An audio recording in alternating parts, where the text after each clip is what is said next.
I'm Michael London.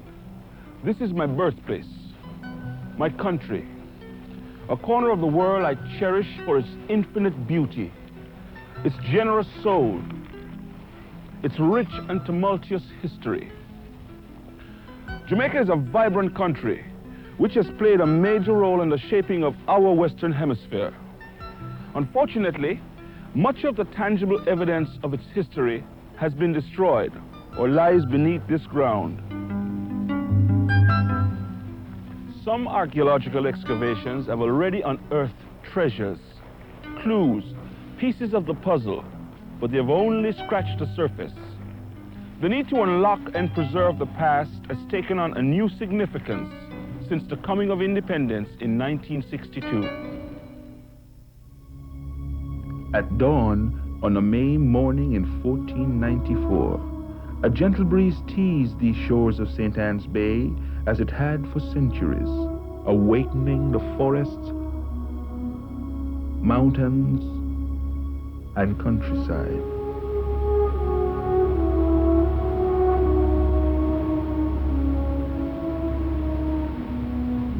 On this fateful day, the Arawak villagers, the sole proprietors of these pristine lands, tended their fruit crops of soursop, mammy apple, guava, and papaya. Farmers cultivated fields and gardens of manioc, sweet potatoes, maize, allspice, and a plant which later became one of the world's most important cash crops, tobacco. Others hunted and fished from canoes, an Arawak invention, and craftspeople made pottery, wove cotton clothing, and hammocks, another Arawak invention. There was little to threaten the existence and culture of the Arawaks until the arrival of Christopher Columbus. Inspired by Marco Polo's discoveries in the Orient and his tales of the unfathomable riches of the Indies, Columbus, on his second voyage, searched the islands of the Caribbean for evidence that he had indeed found a new route to those fabulous lands. Hearing from the Cuban Indians about an island called Jamaica, or Land of the Blessed Gold, Columbus sailed south and anchored here at St. Anne's Bay on May 5th, 1494. Columbus found the Indians hostile, but their resistance broke after he let loose a ferocious bloodhound which savagely attacked them. On the third day following Columbus's arrival, a party of 6 Arawaks brought peace offerings of cassava, fruit, and fish. For the Arawaks, it would be their first encounter with Western diplomacy, commerce, and duplicity. For Columbus, Jamaica would be a brief conquest of minor consequence. Disappointing also, since no gold had been found. But he would see these shores again. In fact, the Arawaks would save his life. 9 years later, during his 4th voyage, he had to run his 2 battered, worm-eaten, sinking caravels onto St. Anne's Sand. Columbus was to be marooned here for a year until his rescue, surviving on food provided by the Arawaks. However, relations with the Arawaks, who worshipped the sun and the moon god, were often uncertain. When faced by an impending cutoff of food and fresh water by the Arawaks, Columbus, an experienced astronomer, threatened to extinguish the light of the moon god. Disbelief turned to horror as the innocent Arawaks witnessed a lunar eclipse predicted and dramatically embellished by Columbus. They quickly offered to resume their supplies if Columbus would restore the light of their god, which the slow passing of the Earth's shadow gradually revealed once again. His survival and life with the Arawaks would deeply affect Columbus for the remaining 3 years of his life. On his deathbed in Spain, he chose Jamaica as the single land he wished to bequeath to his heirs. This year-long encounter between 2 civilizations marked the painful birth of a new country. It also raised the curtain on an era marked by exploitation of man, upheavals, takeovers, heroic rebellions, wars, romance, defeats, and victories. Diego, Columbus's son, fulfilled his father's last wishes and established a town on the site of his father's 367-day ordeal. It was called Sevilla la Nueva, or New Seville. Loosely patterned on the layout of Seville in Spain, Nueva Sevilla grew rapidly around a fort, a governor's house, a stone church built by Arawak masons and never quite finished, and a sugar mill which produced 300 pounds of sugar yearly. Allspice, a native plant which Columbus had introduced to Spain, was also cultivated. The Spanish later introduced citrus fruits, the banana and the coconut palm, from the tropical possessions. But the settlement never thrived, and its future as the first capital of Jamaica would be short-lived. Surrounded by mangrove swamps where malaria and yellow fever-bearing mosquitoes bred, it was abandoned by most of its inhabitants after 25 years.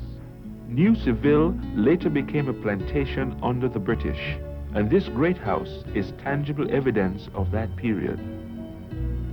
In 1534, a new capital was founded on the broad, fertile plains of the south coast of the island, at what is called today Spanish Town.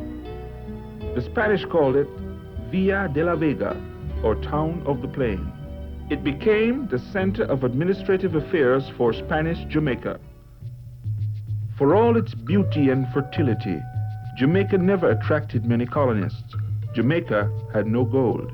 Those who did settle were granted large parcels of land with Arawak slave labor to work the fields. To supplement Arawak labor, the Spanish turned to Africa, systematically importing Africans from the Gulf of Benin and what is now Nigeria. They brought the slave trade to the New World. Colonialism and slavery had emerged on this peaceful island, but the Arawaks, whom Columbus had called ingenious and free men, could not survive slave conditions.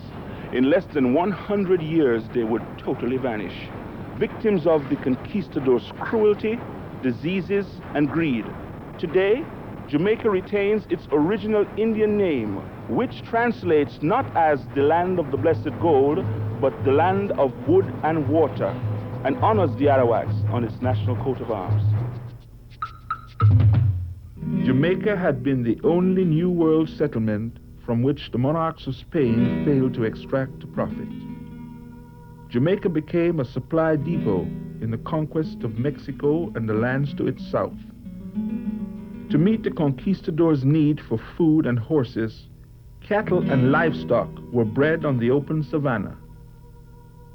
In fact, it was the Africans who became herdsmen, hunters, and cowboys. Spain could have exploited the island's agricultural resources, or even taken advantage of the island's strategic value. Instead, they left Jamaica defenseless, its coasts unprotected.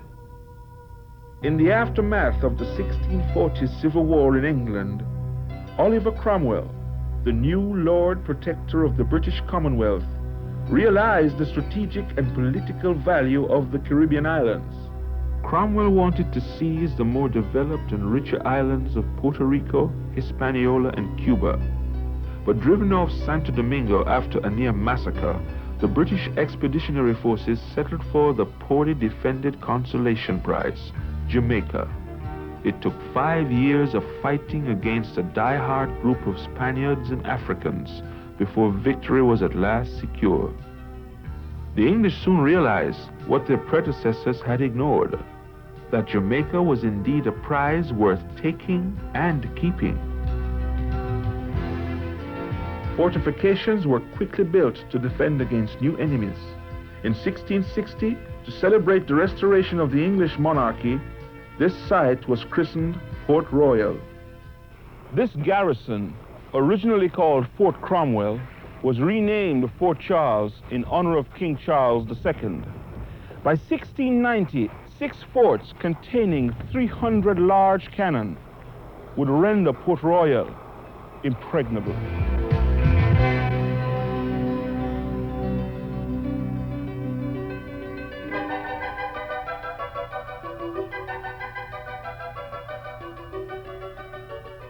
The tiny cape quickly developed into a bustling civilian settlement. In 1688, 8,000 people lived here. 5,000 English and Scots, a few Spaniards, and 3,000 Africans. There were also as many as 2,000 visitors in town on any given day. What had attracted them in such numbers, and why had they flocked to Port Royal? They simply went where the money was. Gold, silver, pearls, and emeralds circulated freely in the streets. In the harbor, large English merchantmen unloaded their cargoes of European goods, textiles, tools, paper, and glass.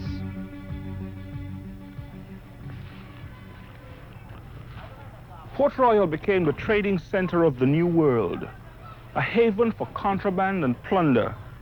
A teeming metropolis with its 2,000 brick and wood buildings, its high church, St. Paul's, its governor's house, the King's Warehouse, its myriad shops, taverns, and brothels. Corruption and vice swept over the town a contemporary observer called the most wicked and sinful city in the world. Chief among the revelers were adventurers, assorted cutthroats, and the men whose exploits were to be immortalized by Hollywood, and who brought Port Royal its lasting fame, the Buccaneers.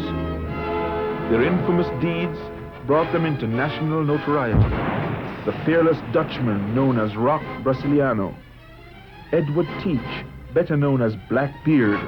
Towering above them all was Captain Henry Morgan, who elevated himself to commander of all Port Royal privateers. The British tacitly encouraged these swashbuckling commandos. They performed a great service for England and its infant colonies by containing Spanish sea power in the Caribbean. On Tuesday, June 7, 1692, Port Royal paid for its sins. Suddenly, without warning, at 20 minutes before noon, the earth opened to swallow what many regarded as a modern-day Sodom. A tidal wave followed the earthquake, engulfing 2/3 of the town, which still today lies beneath the sea. In the next 2 centuries, Port Royal rose again to become an important naval establishment and the headquarters of the British fleet in the Caribbean. Many of Admiral Nelson's and Admiral Rodney's legendary victories were launched from Port Royal. This hospital was built from prefabricated cast iron parts imported from England in 1820. It has withstood earthquakes, tidal waves, and hurricanes. After the catastrophe, the political, administrative, and social center of Jamaica reverted to Spanish Town. The English had destroyed most of the Spanish buildings, and new structures were built in this old square. A residence for the governor called King's House.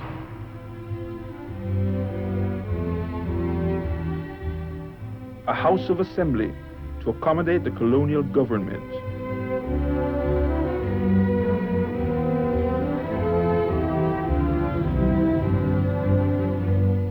A courthouse for the dispensation of British colonial law.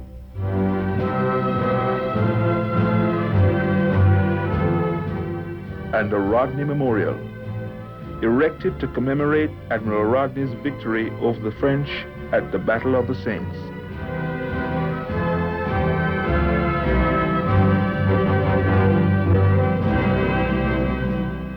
Here took place the great debates, decisions, and proclamations which shaped Jamaica society from the time of the Spaniards until 1872, when the town ceased to be the capital of Jamaica.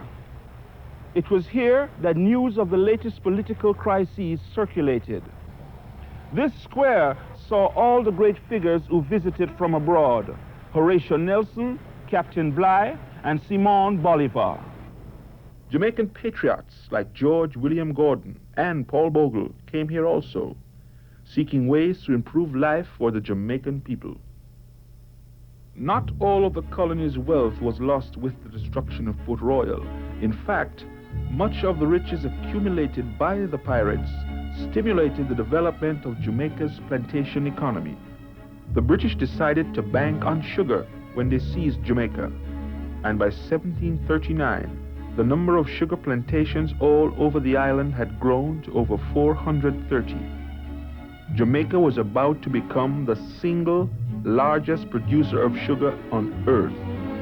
Jamaica's sugar-based rum exports, especially to the New England colonies, reinforced the island's role as the leading commercial and trading center in the Western Hemisphere. This fact contributed to the refusal of King George III to accept an offer to swap Jamaica for the 13 American mainland colonies.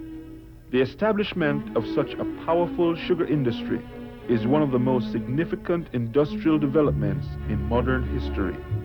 It could be argued, in fact, that the Industrial Revolution actually started in the West Indies with the development of highly productive and profitable sugar plantations at a time when the only European industry was shipbuilding.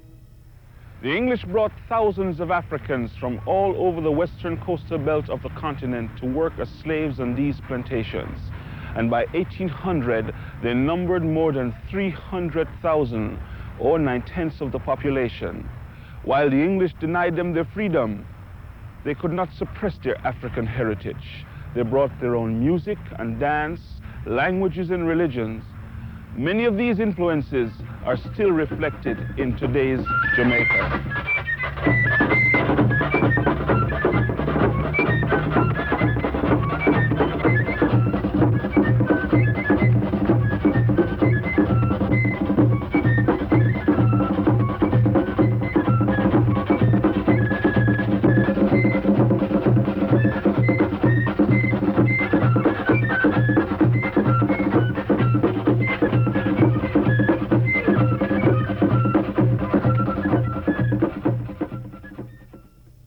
Slavery, that most brutal of institutions, would plunge Jamaica into a long series of bloody revolts.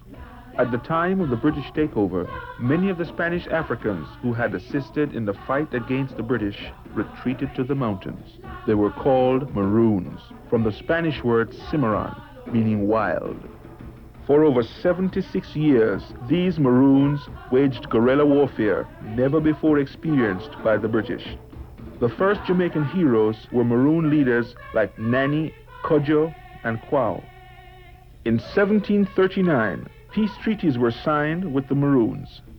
These treaties granted them ownership of their lands and towns. The treaties required the Maroons to help fight rebels and recapture runaway slaves they had formerly assisted. But this did not prevent the slaves from fighting for freedom. The last rebellion before slavery was abolished broke out during the 1831 Christmas holiday. The revolt, sparked by a slave and Baptist leader, Sam Sharp, now a national hero, would precipitate the freeing of the slaves in 1834, not only in Jamaica, but throughout the British Empire. Today, in villages like Moortown and Accompong, the descendants of the Maroons retain much of their rich and unique heritage. In 1962, Jamaica became independent after 146 years of Spanish occupation and 307 years of British rule.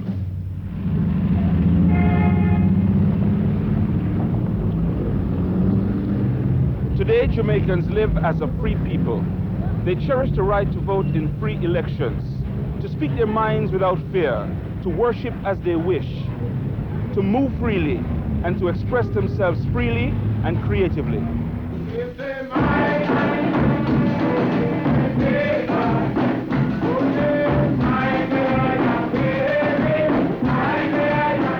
These freedoms were won over many generations under hard and oppressive conditions.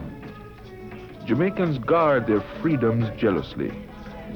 They are proud of their rich and distinctive heritage. This heritage must be shared by all peoples whose culture and history are so closely intertwined with Jamaica's. The government of Jamaica is committed to continuing the search for links to the past and to restoring what must be considered treasures of the world. During 1986, 25 international experts provided by UNESCO carried out a feasibility study for a major cultural heritage project in Jamaica. The team proposed a broad range of plans for the restoration and rehabilitation of historical sites and buildings. New Seville, the site where Columbus spent the longest continuous time in the New World and which became the Western Hemisphere's second oldest settlement by Europeans. Columbus Museum and a full-scale caravel monument will be situated near the water's edge, and a working English sugar mill and the 18th century Great House will be restored to recreate the industry and grace of the sugar estate. Adjacent will be hotels and facilities for visitor recreation and sports, including a world-class golf course. In Port Royal, the first and most important international trading center in the Western Hemisphere and center of British naval operations in the Caribbean, the archaeological excavations will be attractions in themselves. A marine archaeological museum will be located in the Naval Hospital, and the town will see its historical buildings restored to recreate the unique city of its day. Port Royal will also host a center for archaeology and conservation research and will include training in museum studies. It will be the only center of its kind in the world to have a sunken city as its classroom. In Spanish Town, the heart of the Crown's richest colony, whose main square witnessed the great proclamation for the abolition of slavery, the 1801 prefabricated cast iron bridge leading into the town will be restored to its original elegance. The entire square will be an open national museum and archives. Parts of the museum will be devoted to centers for national conservation and training, Jamaican and Caribbean studies. This ambitious project will play a major role in the cultural appreciation and education of Jamaicans and visitors alike. Tourists who already enjoy Jamaica's world-renowned beaches and resorts will swell to even greater numbers. They will come to see and experience the rich blend of cultures which has made Jamaica out of many one people.